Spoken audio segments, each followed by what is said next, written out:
On va très vite enchaîner. Acharon, Acharon Chaviv, celui qui est toujours là pour clôturer, mais qui est toujours là à côté de nous, Rav Kling, c'est à vous. Il n'y a pas de musique, il n'y a pas un interlude, là, quelque chose? Il est plus de minuit, il n'y a plus d'interlude après minuit. C'est fini? On ne peut plus faire de bruit. Alors, donc, si je suis le dernier, qu'il est minuit et quart et que la fila c'est à 5h30, j'ai donc le temps. Moi, je regarde, il y a écrit en bas 400, je ne sais plus combien de participants. Dès que je vois qu'il n'y a plus écrit que 2, j'arrête. Voilà. Mais il y en a 120 sur YouTube, Elie. Ah, je n'ai pas compté cela.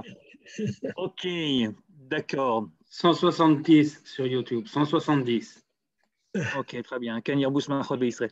Et juste avant que tu commences, on dédie aussi l'Eiloui Nishmat, ton shiur, au Rav Shlomo Ben Asher Lederer, et aussi l'Eiloui Nishmat, Johanna Naomi Bat Edith Yehudit, Johanna Seban Seligman. C'est également. Donc, ok. Vous connaissez celle du zoo de Moscou, là, elle est connue. Ne me dites pas que vous ne la connaissez pas. Mais si, on la racontait à l'époque du communisme triomphant. À l'époque du communisme triomphant, on disait qu'à Moscou, il y avait un zoo particulier où le loup et l'agneau restaient ensemble dans une même cage. Tellement les soviétiques pensaient réellement, comme les gens de Sdom auxquels faisait allusion tout à l'heure Ethan, qu'ils vivaient l'époque messianique. Alors un jour, il y a Georges Marchais. Alors Georges Marchais, comment vous dire, ceux qui connaissent, ceux qui ne connaissent pas, mais tant pis pour eux, ils ont perdu un des plus grands comiques de l'histoire politique des années 80. En tout cas, Georges Marchais, qui faisait donc son stand-up en général, là, il était en voyage à Moscou. Et quand on lui a parlé de ce fameux zoo où il y avait le lion et l'agneau, le loup et l'agneau qui étaient ensemble, il s'est dit, je vais quand même aller voir. Alors, il est allé voir, et en effet, il y avait un loup, il y avait un agneau, ils étaient ensemble dans la même cage. Bon, alors, à la fin, quand on est parti, il va voir Brejnev, et il lui dit, mais entre nous, camarades, vous avez un truc, là, c'est pas possible. Vous avez un truc. Et l'autre lui dit, bah oui, en effet, tous les soirs, on change l'agneau. Alors évidemment, quand on a un espoir messianique, quelquefois, il peut être déçu. On peut tomber de très haut. Ben, c'est justement de cette fidélité, de cette confiance, de cette émouna à laquelle je vais vous parler maintenant, dans la mesure où vous êtes en forme pour m'écouter, parce que ça ne va pas être simple. Alors, la fable que je vais vous raconter, c'est une histoire talmudique qui s'appelle « Le puits et la taupe ». Le puits et la taupe, on dirait une femme de La Fontaine, mais en fait, vous allez voir, ce n'est pas très loin. Alors, c'est une histoire talmudique, mais vous ne la trouverez pas dans le Talmud. Mais c'est quand même une histoire talmudique. C'est-à-dire, le Talmud en parle, mais ne la raconte pas. Et comment est-ce que nous, on la connaît? Eh bien, parce qu'elle a été racontée quelques siècles après. Donc, c'est une histoire qui s'est transmise de génération en génération de manière orale, jusqu'à qu'il y ait un bonhomme qui a décidé quand même de la mettre par écrit. Heureusement, il a pensé à nous. Alors, le type en question, c'est le Baal Haruch. Le Baal Haruch, comment vous dire, c'est un bonhomme qui habitait à Rome, et son vrai nom, c'est Rabbi Nathan.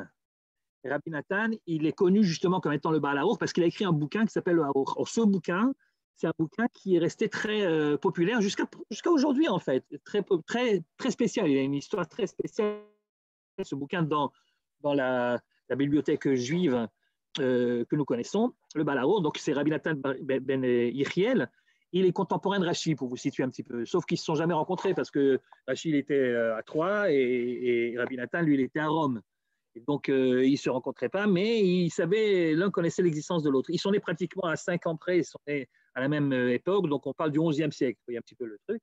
Et c'est quoi le Haruch? Je vous le dis rapidement. Le Haruch, c'est un bouquin qui est en fait une sorte de dictionnaire. C'est par ordre alphabétique, mais donc il prend les mots et les concepts à la fois bibliques, à la fois talmudiques, et il les explique. Alors, ce n'est pas évidemment un dictionnaire simple, ce n'est pas une traduction, c'est en même temps une explication du concept. une sorte d'encyclopédie, si vous voulez, avant la lettre. Mais très bien fait, donc c'est pour ça que tu as eu beaucoup, beaucoup de succès. Et donc le Harour, au mot Cheled, qui est en fait le masculin de Chouda, Chouda c'est la taupe, il nous raconte cette histoire, cette fameuse histoire du puits et de la taupe, qui est en effet mentionnée dans le Talmud, dans la Masechet Ta'anit, mais qui n'est pas racontée là. Alors bon, trêve d'introduction, que nous dit cette histoire-là?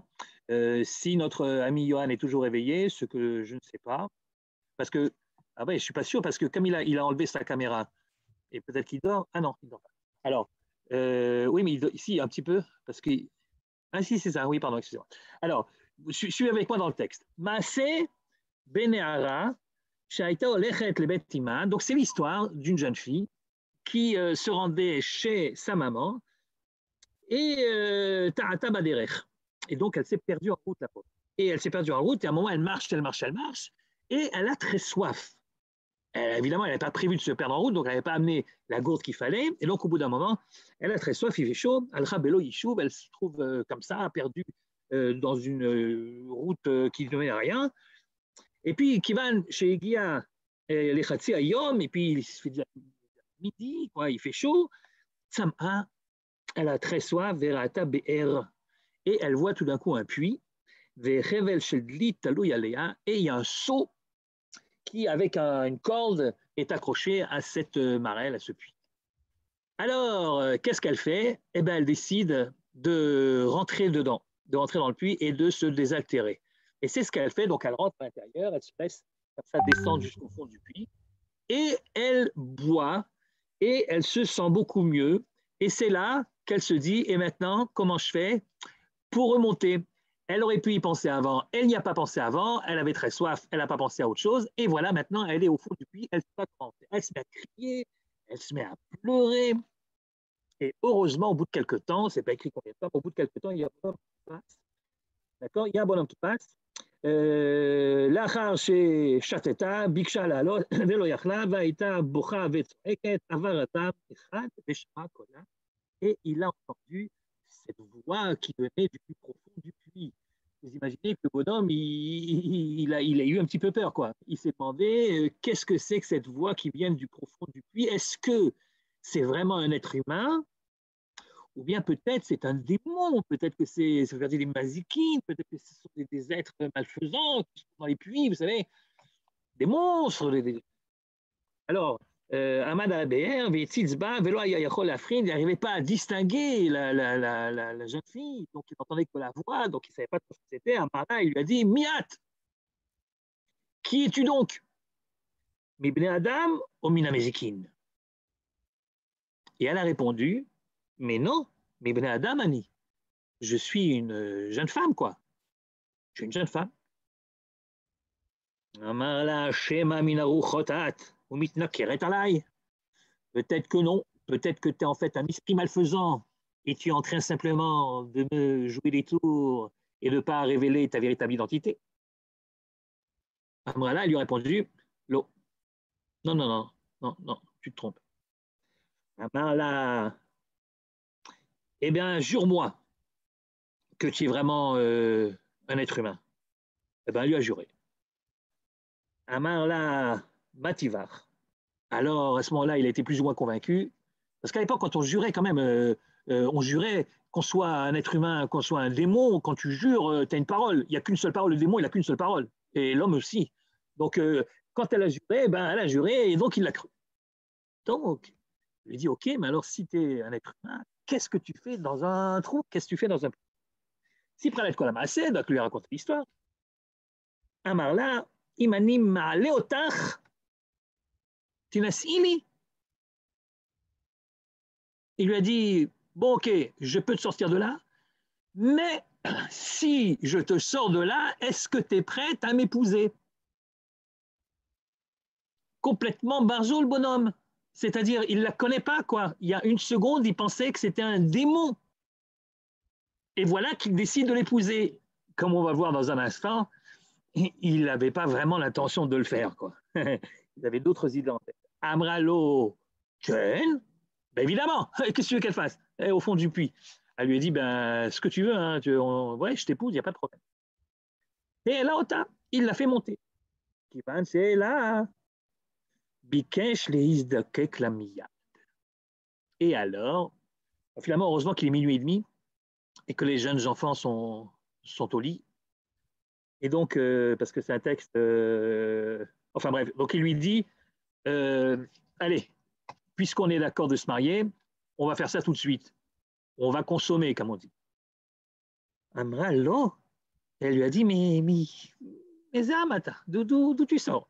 T'es un juif, toi, d'où tu viens? Amar la Israël dit ouais, non, si, moi je suis un juif parfait, ouais, à Kol Beseder. Mais ma comploni Annie, je viens de tel ou tel endroit. Et mais moi aussi, je viens de l'endroit. Et puis, franchement, c'est des gens, en général, dans la région, là-bas, c'est des gens qui sont connus comme étant des gens bien. Et je ne comprends pas, qu'est-ce qui te prend là? Qu'est-ce qui te prend? Qu'est-ce que c'est que cette histoire-là? Il n'y a que ton plaisir qui compte. Ah, ok, je t'ai promis qu'on allait se marier. On va se marier, mais on va faire ça comme des béadames. On va rentrer à la maison, je te présente mes parents, on fait une choupa, on fait des kiddushin. C'est ça, je t'ai promis, je pas, c'est d'accord, mais on fait ça dans les normes. Bon, ça l'a refroidi, le bonhomme. Hein. Bon, c'est pas ça qui l'intéressait, en fait, la vérité. Et donc, il lui répond, tu sais quoi, d'accord, ok, je viendrai, pas tout de suite, je viendrai plus tard. Alors, elle a senti qu'il n'était pas très,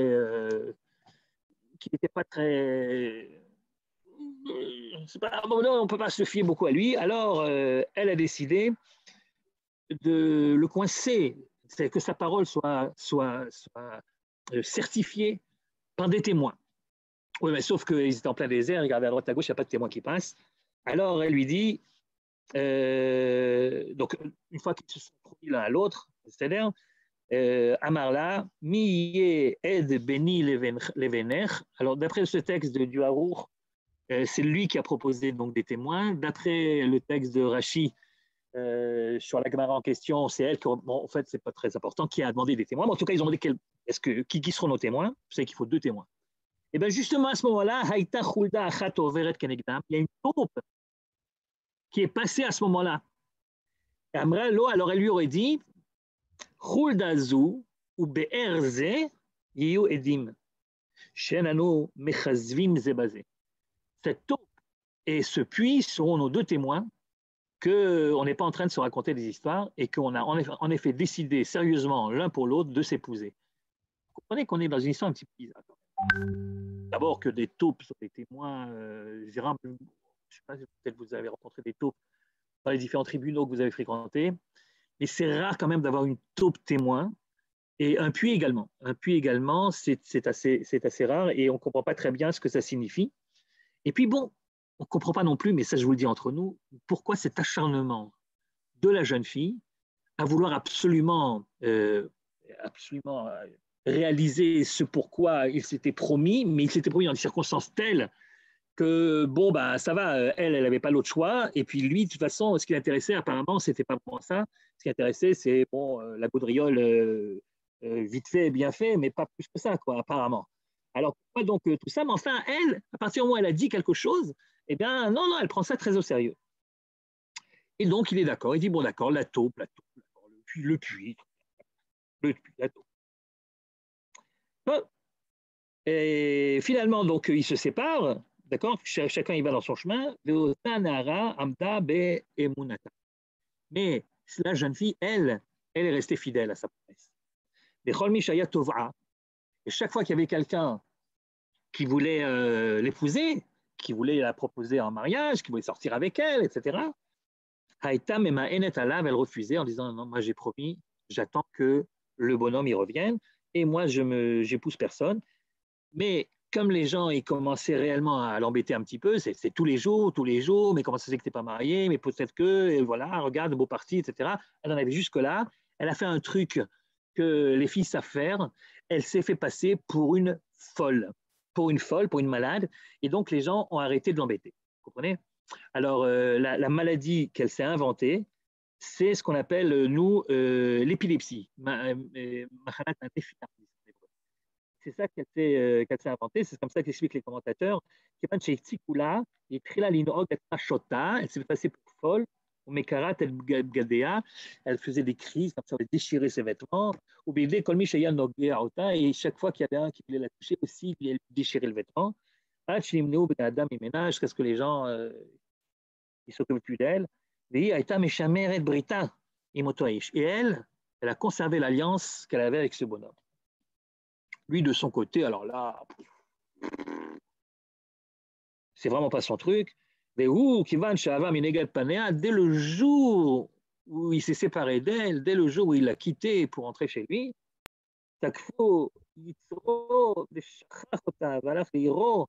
lui, il a complètement oublié, il a fait sa petite vie, il est allé chez lui, le temps passe, il rencontre une jeune fille, il se marie, et il a des enfants.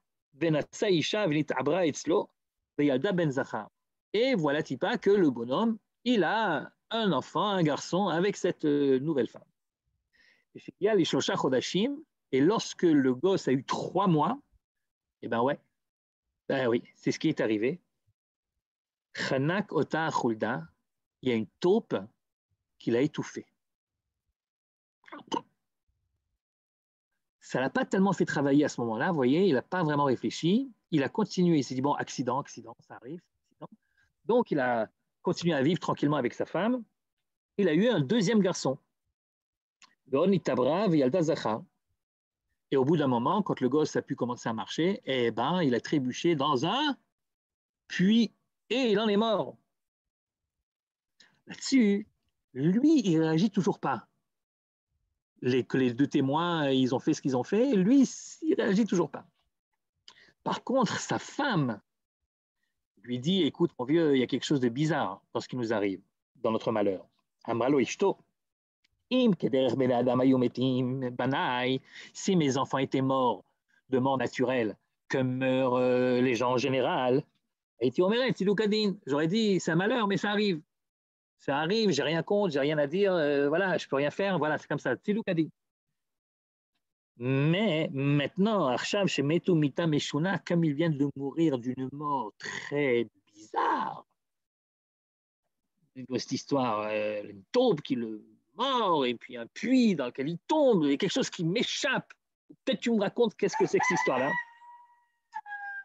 Vous entendez le coq là? Alors c'est comme ça, depuis que je parle des taupes, il y a un coq qui appartient à un voisin qui ne veut pas se dénoncer le voisin. On a un petit groupe WhatsApp avec tous les voisins.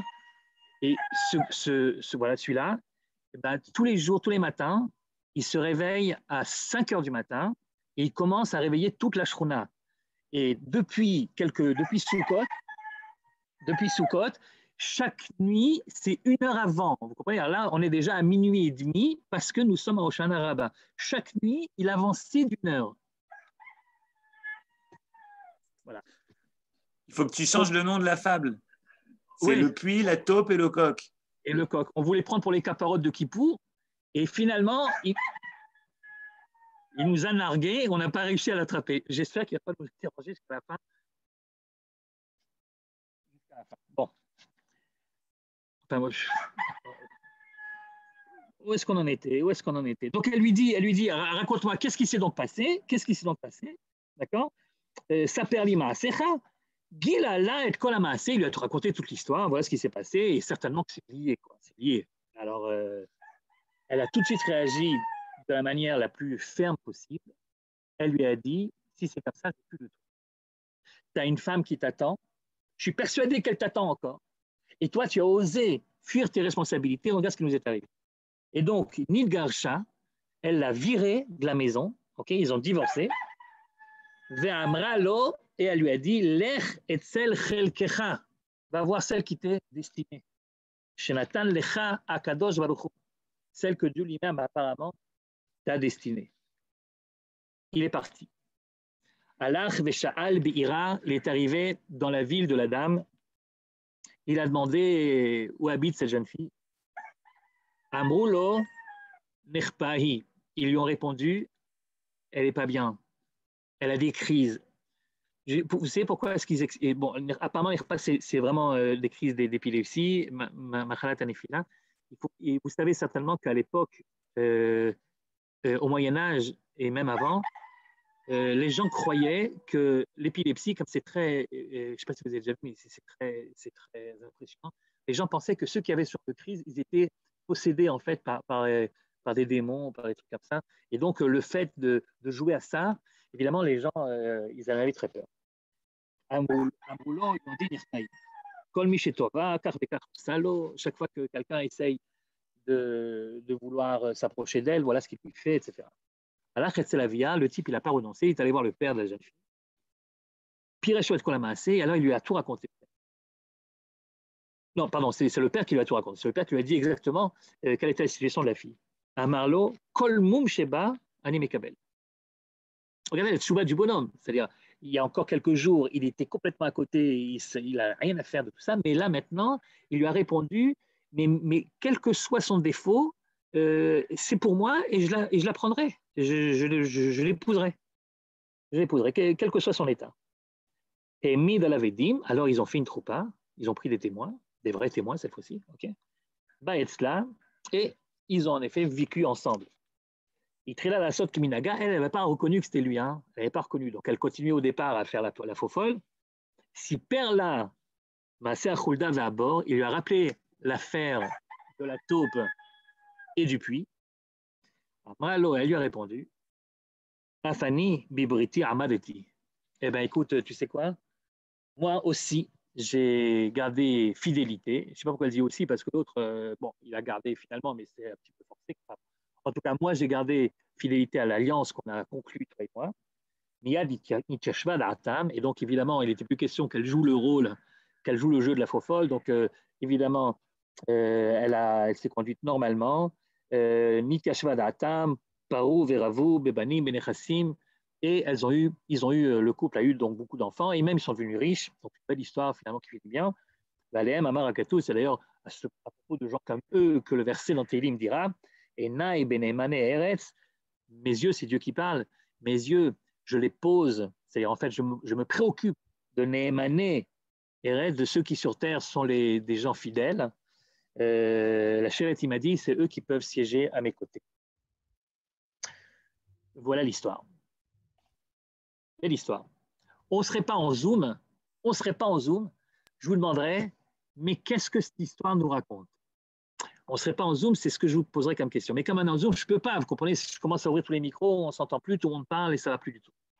Donc, je suis obligé de vous raconter ce que j'en pense moi. Et la vérité, les différentes questions qu'il faut se poser, c'est évidemment, qu'est-ce que cette histoire vient nous apprendre? C'est une histoire de fidélité, on a bien compris, mais qu'est-ce que ça symbolise?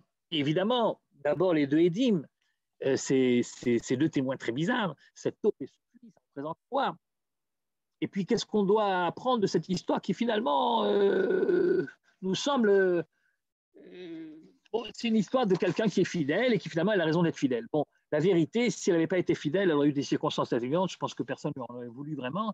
Et donc, on ne comprend pas très bien qu'est-ce que le Talmud vient ici nous expliquer. Alors, j'ai dit encore une fois le Talmud, mais je vous dis que le Talmud n'en parle pas. Alors, il en parle ou il n'en parle pas. Ben, on va lire ensemble, vous allez voir le passage talmudique qui fait référence, vous allez comprendre. Ça se trouve en effet dans Ta'anit. Ta'anit, vous savez, c'est cette Masechet qui parle des problèmes de sécheresse, quand il n'y a pas d'eau, quand il n'y a pas de pluie, qu'est-ce qu'on fait? On jeûne, on prie, etc., etc. Et bien, dans la Masechet Tanit, au début de la Masechet d'Afret, Amud Aleph, il écrit les choses. En Amar Avami, En Geshamim Yordim et la Bishvil Baalei Emunah. D'abord, s'il y a des pluies sur terre, c'est parce que le monde, heureusement, il a des gens qui sont des croyants, qui ont la Emunah, qui ont la foi, et c'est pour ça que la pluie tombe. La pluie tombe grâce à ce genre-là, grâce aux gens qui ont de la Emunah. Chez Nehemar, comme il écrit, Emet Me'eretz Titzmach, que la vérité germe depuis la terre, et que se reflète au ciel, lorsqu'il y a de la vérité sur terre, au ciel se reflète Nishkaf, le tzedek, c'est-à-dire la justice. Autrement dit, lorsqu'il y a quelque chose d'authentique qui se passe là-bas, et bien en haut, il y a une sorte de reflet de tout ça, et donc, Vamar Raviami, et le même Raviami dit, Bour e kamagdolim balemuna. Regarde la force des gens qui ont la Emouna, qui ont la foi, qui ont cette... Alors, la foi, Emouna, c'est Emouna, difficile à traduire Emouna, c'est à la fois la foi, à la fois la fidélité, à la fois la certitude, l'espoir, enfin, ce que vous voulez. Alors, regardez, nous dit Ravami, regardez la force que peuvent avoir les gens qui ont la Emouna. Pooré Kamak Dolim Bal Emouna, Minaïn, d'où je le sais, où j'ai une illustration de tout ça, Michulda ou Bor, de la fameuse histoire, dit-il, de la taupe et du puits.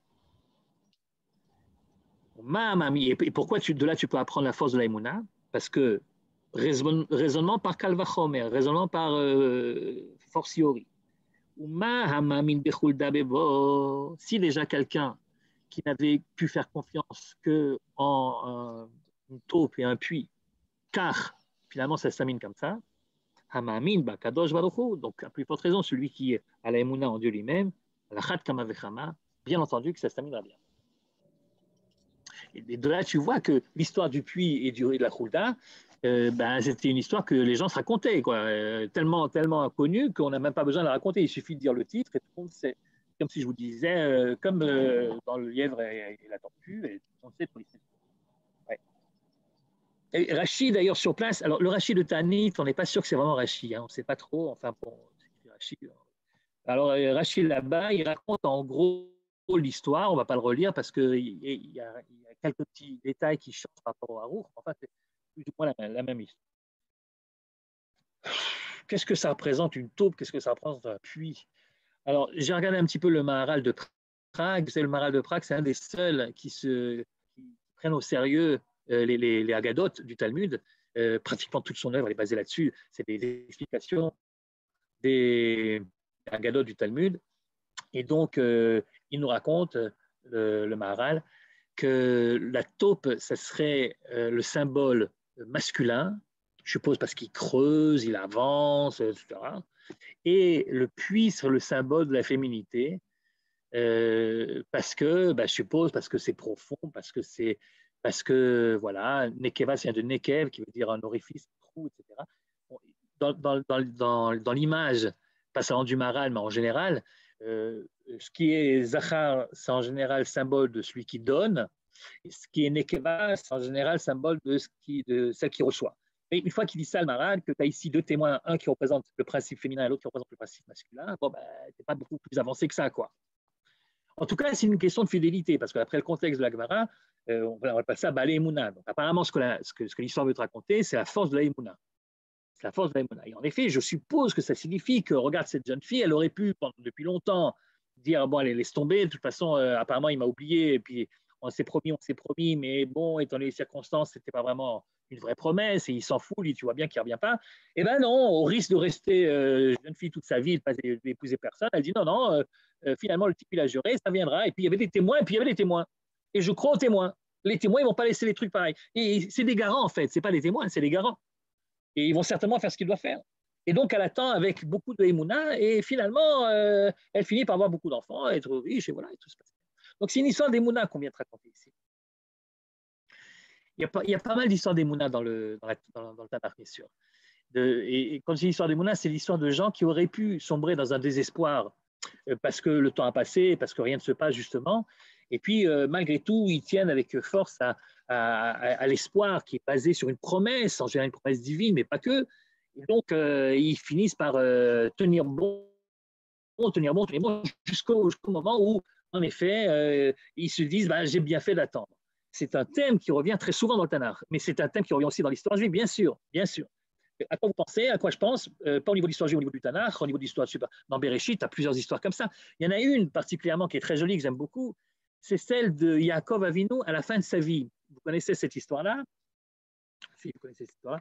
On est dans la paracha de Vayechi. On va demander à notre ami Johan de nous remettre la feuille, où vous voyez donc ce que nous raconte la Torah à la fin de la paracha, à la fin du Chumash Bereshit, donc paracha de Vayechi, lorsque Yaakov est à 2 doigts de mourir.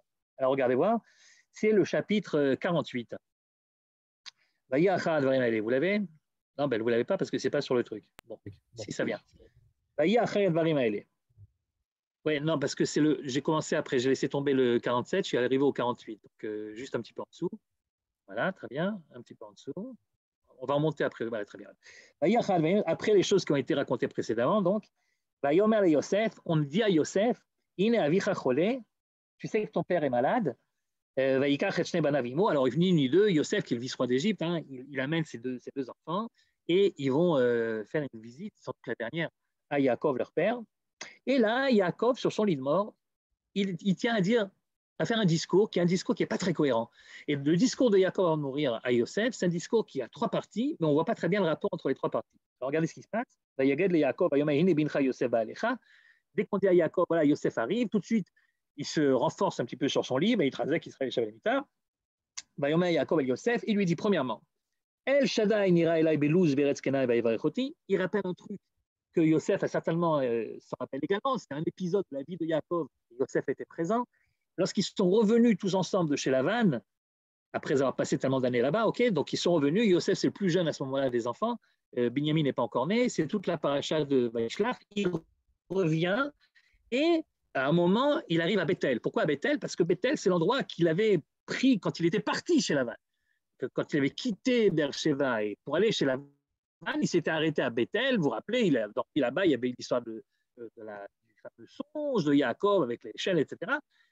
Et quand il est revenu, il refait un tour par Bethel. Et à ce moment-là, de la même façon que la première fois Dieu lui était apparu sur cette fameuse échelle, la deuxième fois également Dieu lui est apparu. Voilà qu'est-ce qu'il lui dit. Il lui dit El Shaddai nira elai. Il dit à Yosef, voilà, rappelle-toi, quand j'étais à Bethel pour la deuxième fois, donc Dieu est apparu.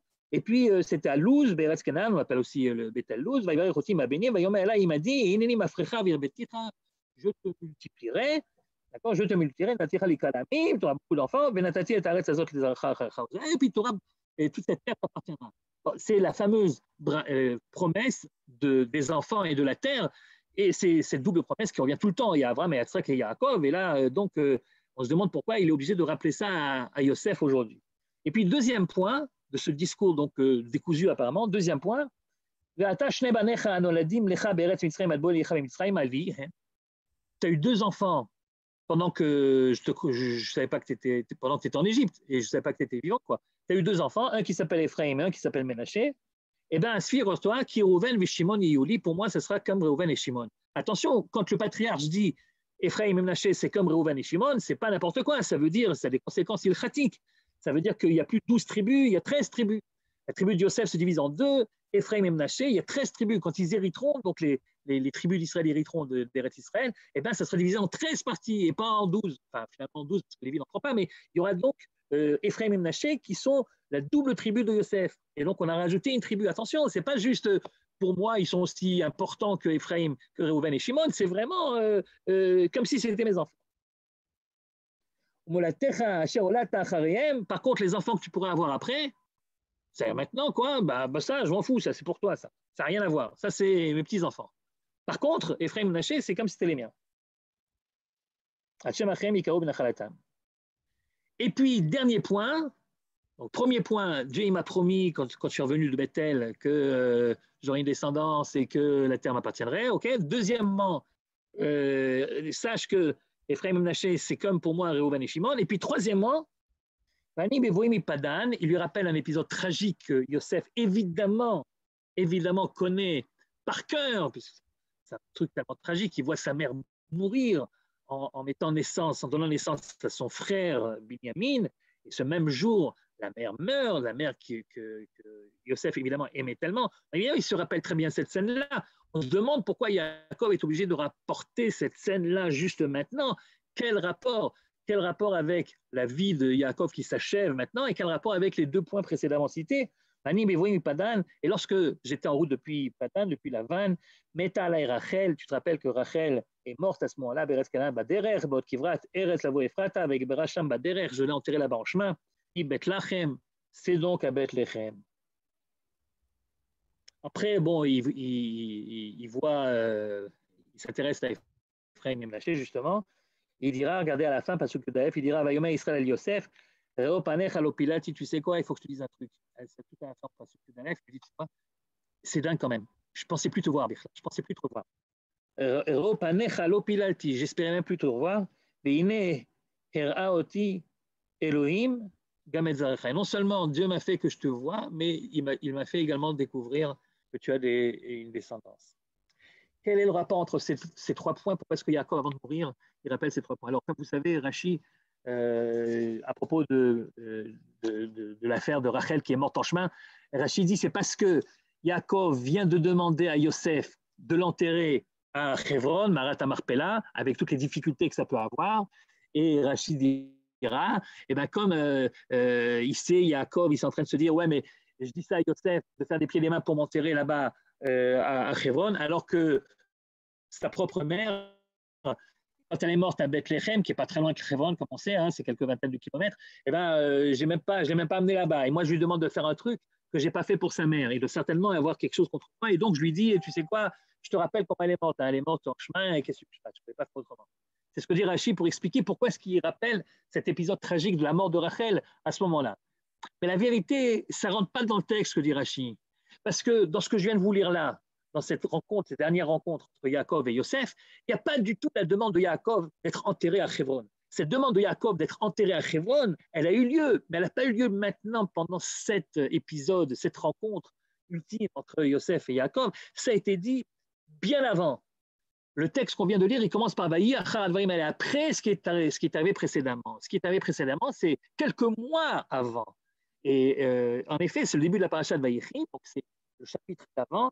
Et là-bas, on nous dit, en effet, dans le texte, Vaïchi, Yaakov, que Yaakov avait donc vécu 17 ans là-bas. Donc, on est dans la 17e année. Autrement dit, la 147e année de Yaakov, c'est la dernière année de sa vie. Donc, c'est quelques mois avant. Et là, il n'est pas malade, Yaakov. Il n'est pas malade. Et puis, il n'est pas malade. Il dit, mais il sent que c'est bientôt la fin. Et donc, c'est lui. C'est pas que quelqu'un dit à Yosef, il est malade, ton père vient le voir. Non, c'est une autre histoire.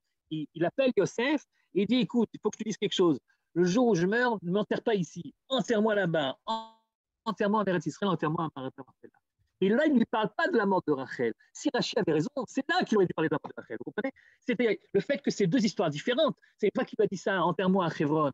La discussion s'est arrêtée ici. Yosef a dit, ok, d'accord. Il dit, non, jure-le-moi. Il dit, bon, d'accord, je te le jure. Et puis c'est fini. Et puis Yosef, il retourne dans son fameux palais. Et quelques mois après, des gens viennent dire à Yosef, et ton père est malade, va le rendre visite. Et donc, Yosef vient. Et à ce moment-là, il lui parle de la mort de Rachel. Donc, c'est pas possible, ce que dit Rachid, qu'il lui aurait parlé de la mort de Rachel à cause du fait qu'il lui a fait promettre d'être enterré à Hebron, puisque ça ne s'est pas passé au même moment. Donc, il faut trouver une autre idée. Celui qui donne la clé pour comprendre tout ça, c'est Rabbi Saadia Gaon.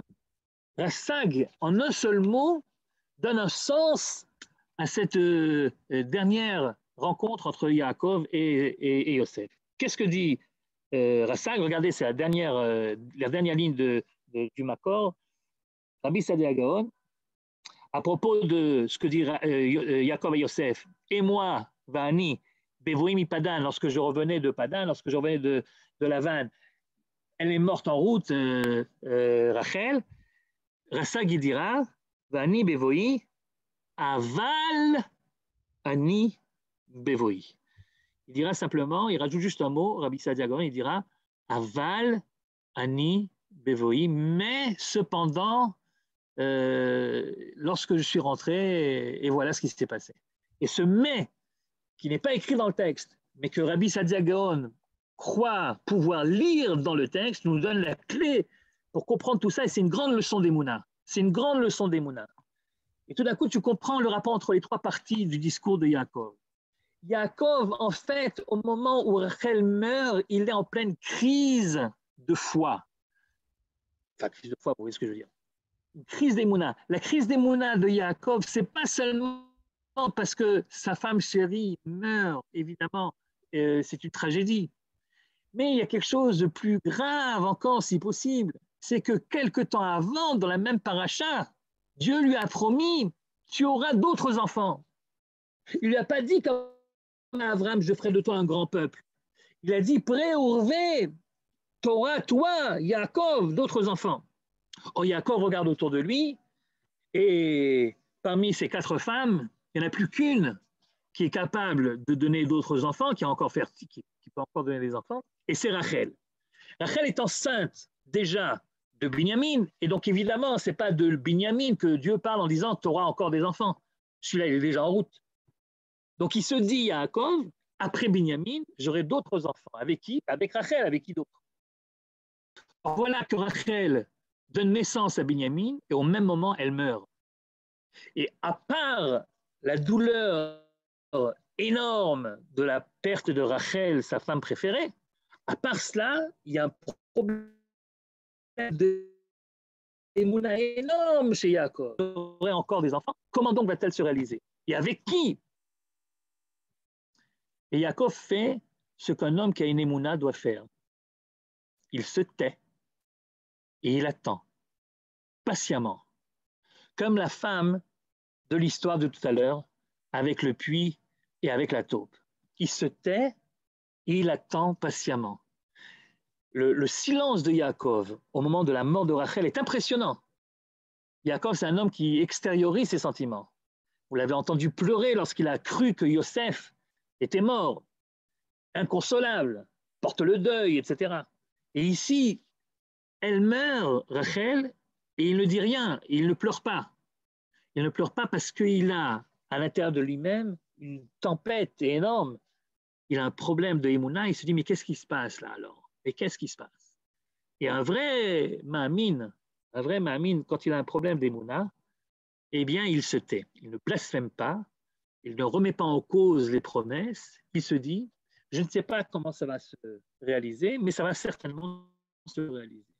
Et Yaakov attend de voir ce qui se passe.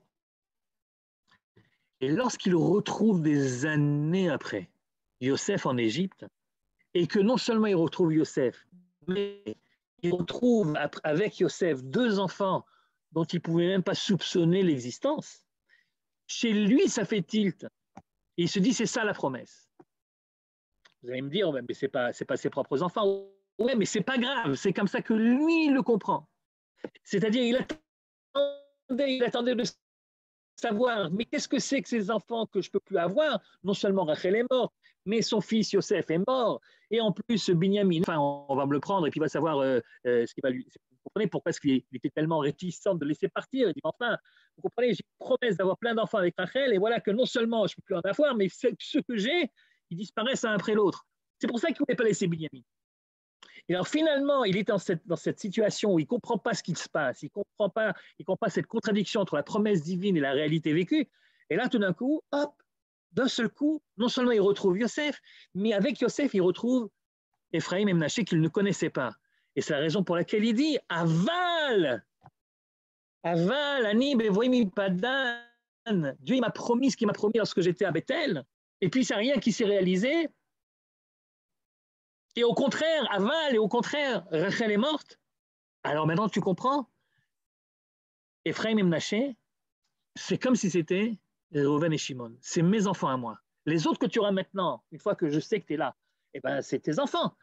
Mais ces deux-là, qui sont nés finalement contre toute attente, c'est certainement à eux que Dieu faisait allusion quand il me disait tu auras d'autres enfants qui compteront comme tes enfants, c'est-à-dire qui feront partie finalement des 12 tribus d'Israël. C'est comme ça qu'on peut comprendre le discours de Yaakov avant de mourir à Yosef. Une grande leçon d'Emouna, de quelqu'un qui, dans l'adversité, qui quelqu'un pendant des années se pose des questions, mais au lieu de laisser tout tomber, au lieu de se dire certainement que c'était, il a changé d'avis, il va savoir ce qui s'est passé, et bien il reste fidèle à cette idée, à cette promesse. Parce que les promesses ont un sens. Et que le peuple juif, finalement, a gardé ça de chez Yaakov, que les promesses ont un sens, et que la Emouna, c'est du sérieux, et que ce que Dieu dit dans les prophéties, eh bien, Achor lo yashuv rekam, kel melech ne'eman v'rachaman ata. Et donc, certainement, si tu l'as dit, c'est que ça va se réaliser. Comment? Quand? Je ne sais pas. Non seulement je ne sais pas quand, mais il est possible que ça se réalise d'une manière différente de celle que moi j'imaginais dans ma tête. Mais ça se réalisera d'une manière ou d'une autre. Et au moment où ça se réalisera, je verrai que c'est bien ça de quoi on avait parlé avant. Je reviens sur l'histoire de la taupe. Parce que finalement, on a l'impression qu'on s'est un petit peu éloigné, qu'on a parlé d'autres choses qui n'ont rien à voir, mais la vérité, c'est ça qui va nous expliquer qu'est-ce que cette histoire de taupe et de puits vient nous apprendre. Quand j'ai étudié ça avec ma femme, Ruti, vous connaissez Ruti? J'ai une femme qui s'appelle Ruti. Elle dort là maintenant. Pour ça, je suis dans la souka pour ne pas faire trop de bruit. Et donc, j'ai étudié ce passage avec Ruti. Et je me posais la question, je me disais, mais qu'est-ce que c'est que ce truc? C'est le symbole de quoi, ce bonhomme qui s'en va, qui épouse, qui a des enfants, et l'autre? Je me dis, tu comprends pas? Je dis, mais non, je comprends pas. Je me dis, mais c'est l'histoire d'amour entre le peuple et sa terre. Comment ça, le peuple et sa terre? Je dis, mais oui, la jeune fille, c'est la terre d'Israël, figure-toi. Et lui, ben lui, c'est le bonhomme qui, au départ, n'est intéressé par la terre d'Israël que pour ses besoins personnels. Je vous rappelle quand même que lorsqu'il l'a sorti finalement du puits, la seule chose qui l'intéressait, c'est de consommer. Autrement dit, il regarde Eretz Israël comme étant une source de bienfaits pour lui. Et à partir du moment où elle dit, écoute, ça se passe ça comme ça, il y a un brit, il y a des règles, tu ne peux pas abuser de moi sans que ça soit de manière kadosh, avec ce qui est permis et ce qui est interdit, avec un brit, viens donc à la maison, j'ai un père, j'ai une mère, ils te diront comment ça se passe, Roupa, Kiddushin. Alors à ce moment-là, il dit, tu sais quoi? D'accord, ok. Mais il dit d'accord en disant, laisse tomber, quoi, c'est pas pour moi.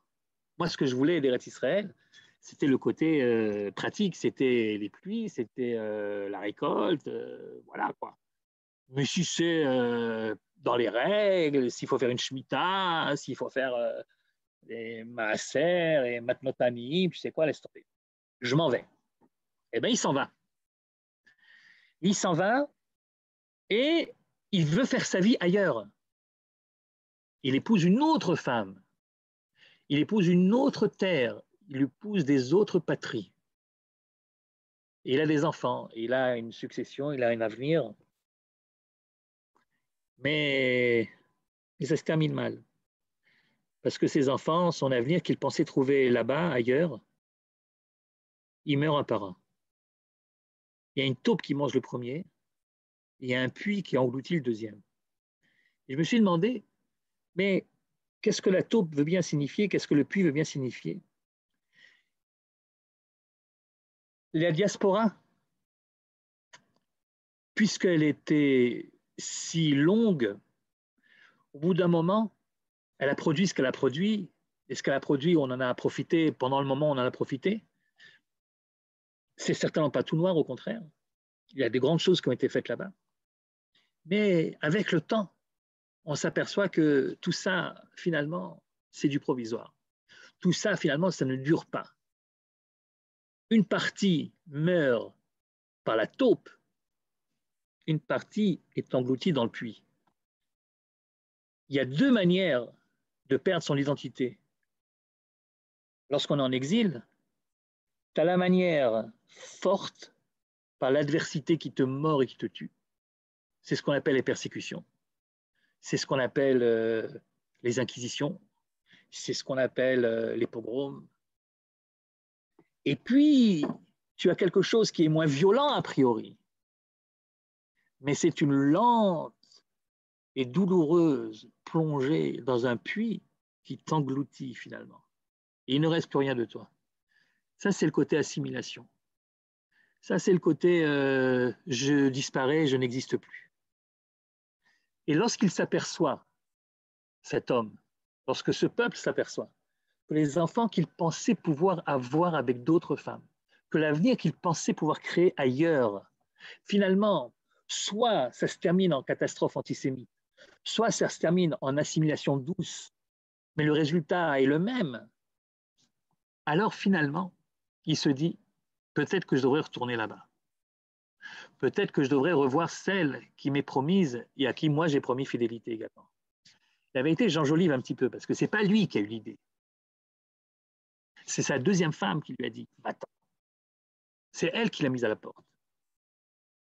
Et c'est vrai que le retour d'Israël, malheureusement, s'est fait d'une part, bien sûr, parce qu'il y avait des Juifs qui voulaient le faire, mais c'est fait aussi parce qu'à un moment, les autres ont dit, allez, ça suffit comme ça. On a bien voulu t'héberger pendant longtemps, mais voilà, maintenant, franchement, là, tu as un petit peu dépassé les bornes. On est dans la fête de Sukkot, vous savez qu'à Sukkot, le premier jour, on a porté 13 bœufs, le deuxième jour, à l'époque du temple, 12 bœufs, et puis 11, et puis 10, et puis 9, et puis 8, et le dernier jour, 7. Et un des Midrashim qui explique pourquoi ça va en ordre décroissant, il dit ben, c'est comme quand quelqu'un est invité chez quelqu'un. Alors au début, le bonhomme est très content de l'avoir à l'invité, ça met de l'ambiance dans la maison, il lui donne une dinde, ça dit le Midrash, il lui donne une dinde à manger, et il mange la dinde. Mais le bonhomme, il ne pensait pas qu'il allait rester le lendemain. Et voilà que le type, il reste le lendemain. Alors, ben, pour lui faire comprendre que, c'est bien gentil tout ça, mais c'est pas chez toi. Alors, comme il est poli, il lui sert du poisson, dit le Midrash. Apparemment, le poisson, dans les guides Michelin de l'époque, vous voyez, dans les classements culinaires, il y avait la dinde et puis il y avait le poisson. Et ensuite, je vous passe sur les détails, mais au fur et à mesure, donc, ça se rétrécit, puis à la fin, il lui donne des petits pois. Des petits pois. Pour lui dire, tu as compris le remède ou tu n'as pas compris le remède. À un moment, il faut quand même se poser la question à quel stade on en est. Est-ce qu'on est au stade de la dinde ou bien est-ce qu'on est déjà plutôt du côté du petit pois?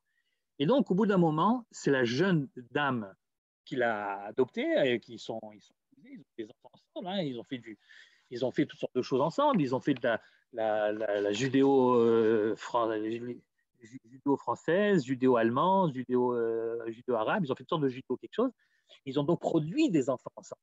Ouais, sauf que ces enfants, ils ont fini par s'assimiler ou par être tués. Alors, maman, elle lui dit, allez, rentre chez toi. Rentre chez toi. Et là, il rentre. Et quand il rentre, il arrive à retrouver celle à qui il avait juré fidélité, sauf que elle n'est plus tout à fait normale. Elle n'est plus aussi belle qu'avant. Quand elle est sortie du puits, ah, elle était jolie. Ah, écoute, il y avait de quoi faire. Mais là, maintenant, elle est folle. Personne ne peut s'approcher. Dès que quelqu'un s'approche, hop, il se fait avoir. Elle le tabasse. Il n'y arrive pas. Les autres prétendants n'arrivent pas.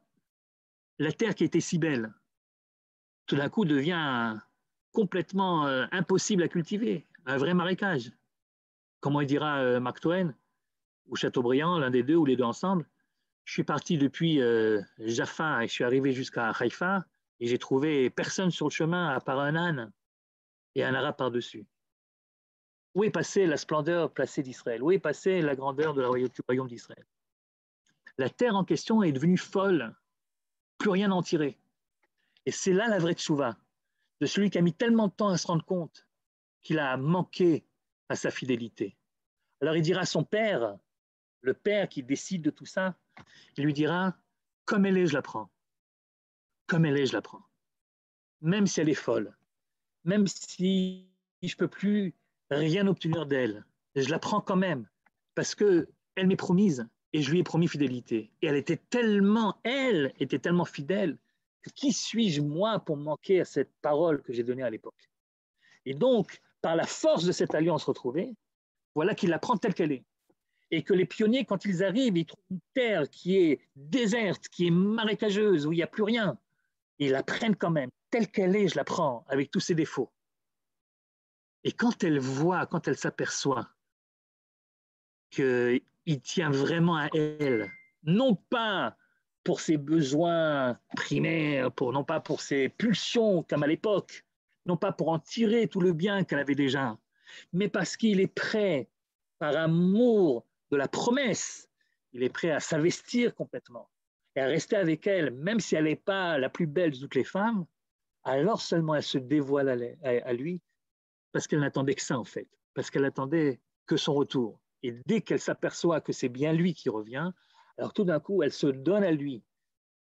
Elle n'est plus folle du tout, et de manière tout à fait incroyable, je suppose, pour les gens qui la connaissaient depuis des années et qui la voyaient absolument intouchable, absolument impossible à approcher, tout d'un coup, ils voient ce couple qui réussit tellement bien, qui se multiplie, comment dit le texte là-bas, rappelez-moi, et tu auras des enfants, et ils ont eu des enfants, et ils ont eu des biens. C'est-à-dire non seulement il y a de plus en plus d'enfants au niveau de la population, mais également au niveau de la qualité de vie, au niveau des réussites économiques. En quelques années, voilà que ce couple retrouvé, le peuple et sa terre, sont porteurs de fruits magiques. Belle histoire, et peut-être en effet, c'est ça que la Gemara veut nous dire. Mais bon, vous allez me dire, ouais, mais toi tu mets du sionisme un peu partout, tu regardes tout avec Eretz Israël, Israël. Mais vous savez ce que j'ai retrouvé finalement quand elle m'a dit ça, ma femme? J'ai relu le texte et j'ai trouvé qu'il y avait un remèze, il y avait une allusion que c'est bien ça le pshat du texte. Parce que si vous regardez la fin de l'histoire, je ne sais pas si Johan peut la remettre ou pas, mais ce n'est pas grave, sinon je vous la lis. La fin de l'histoire. Dernière phrase. Miyad nityashva da'atam. Et donc, une fois qu'elle s'est de nouveau dévoilée à lui, ils se sont calmés tous les deux. Ou Paro, Véravou, ils ont eu des enfants. Bebanim, Venechassim, et des enfants et des biens. D'Alem Amarakatouv, et c'est à propos d'eux que le verset écrit, et parmi tous les versets possibles, vous comprenez que pour dire qu'ils ont eu des enfants et qu'ils ont eu des biens, on aurait pu prendre n'importe quel verset. Il y a tellement de versets qui parlent de ça, de la prospérité, etc. Et regardez ce que dit le texte. Enai benemane eretz hashevet imadi. Enai benemane eretz hashevet imadi. Alors évidemment, le pshat, c'est mes yeux se portent sur ceux qui sur terre sont des némanim, sont des gens qui ont la foi, qui sont fidèles. Et c'est avec eux que je voudrais résider. C'est parmi eux que je voudrais être, la Shevet Imadi. Ça, c'est le pshat. Mais je suis persuadé que si ce verset a été choisi et pas un autre, c'est à cause du mot Eretz. Eretz ne veut pas seulement dire sur terre, mais ça veut dire Nehemane Eretz, ceux qui ont été fidèles à la terre d'Israël. Et Nae Benemane Eretz, Shevet Imadi. Cela, c'est avec eux que je voudrais résider. Et finalement, nous sommes arrivés également presque au bout de cette grande histoire, l'histoire du puits et de la taupe. Et nous avons réussi à échapper et au puits finalement et à la taupe pour refaire une aventure nouvelle, pleine d'amour cette fois-ci, de véritable amour, d'amour partagé, pas égoïste, pour l'autre comme pour soi-même. Et c'est donc cette rencontre qui est devenue si productive, si réussie entre elle et nous, au point où on n'attend plus que la dernière partie du verset, la Shevet, il m'a dit, que la Shrina, voyant que le Brit, voyant que cette alliance a tenu par mont et par veau, par puits et par taupe, et est arrivée finalement jusqu'à destination, alors oui, il viendra également, la Shevet, il m'a dit, Besukat, Oro, Sheleviatan, que ça soit le plus vite possible. Chag Sameach à tout le monde. Chag Sameach, Eli. Merci encore, comme toujours. Tu conclus devant plus de 450 personnes qui sont restées réveillées pour t'écouter. Chazak. C'est sympa comme ça. Ouais. Et puis à très bientôt encore pour l'enseignement que tu nous donnes, pour l'enseignement que tu donnes aux filles de Chemdat Adarom. À très bientôt. Je pense qu'on peut ressortir tous Chazakim et accueillir Simchat Torah avec encore plus de force grâce à nos rabbanim. Chag Sameach à tous. Merci encore. Toda rabba aux organisateurs. Mamash. Kol Tov, c'était pas évident. Litrot. Chag Sameach.